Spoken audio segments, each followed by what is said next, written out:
নির্বাচনটা যেন শান্তিপূর্ণভাবে, সুষ্ঠুভাবে এবং নিরপেক্ষভাবে এবং উৎসব মুখর হতে পারে, এই জন্য কিন্তু তাদের এই প্রশিক্ষণ তাড়াতাড়ি কমপ্লিট করে তাদের বিভিন্ন ইউনিটে পাঠাতে দেওয়া হচ্ছে। তারা এই আগামী 12 ফেব্রুয়ারি যে আমাদের জাতীয় নির্বাচন, এই নির্বাচনে তারা অংশগ্রহণ করবে। নির্বাচনে যারা বিশৃঙ্খলা সৃষ্টি করবে তাদের জন্য যে ফোর্সের সংখ্যা বাড়ানো হচ্ছে এবং কেউ বিশৃঙ্খলা সৃষ্টি করতে পারবে না। আপনারা যদি সবাই সহযোগিতা করেন, নির্বাচন খুব শান্তিপূর্ণভাবে হয়ে যাবে।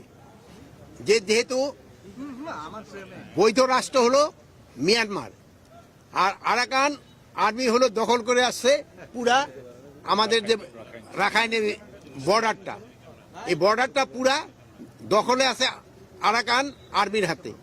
মিয়ানমার আর্মি কিন্তু বর্ডারে নাই, এই জন্য আমাদের একটা তো সমস্যা ডেফিনেটলি হচ্ছে। বাট আমাদের যোগাযোগ হলো মিয়ানমার সরকারের সাথে, তা আমাদের কোনো কিছু হলে আমরা প্রতিবাদ জানাই মিয়ানমার সরকারকে। বাট আরাকান আর্মি যারা এখনো বর্ডার আছে তাদের তো আমরা এখনো বৈধতা দেই নেই, এবং তারা যে বিভিন্নভাবে বর্ডারে যে আমাদের কিছু কিছু সমস্যার সৃষ্টি করতেছে তা আপনারা জানেন। কিছুদিন আগে আমাদের একটা ছোট বাচ্চাও মর্টারে আঘাতে আহত হয়েছে, তাকে আমরা অলরেডি ঢাকা নিয়ে আসা হয়েছে।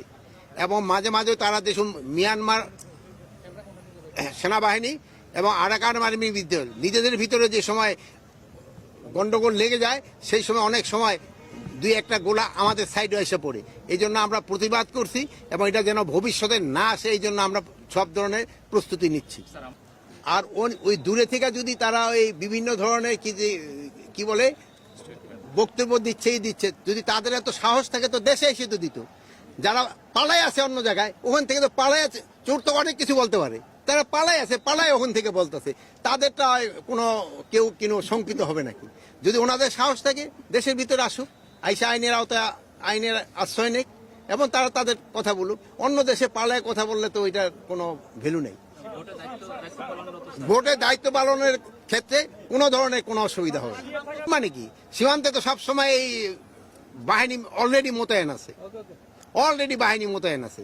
সীমান্ত দিয়া যদি কেউ কোনো রকমের কোনো কিছু সৃষ্টি করতে চায়, কাউকে ছাড় দেওয়া হবে না, কাউকে ছাড় দিতে হবে না।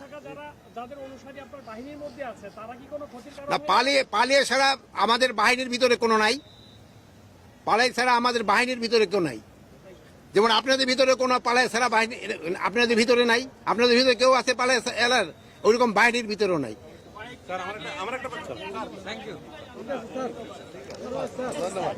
সাডেনলি বের হয়ে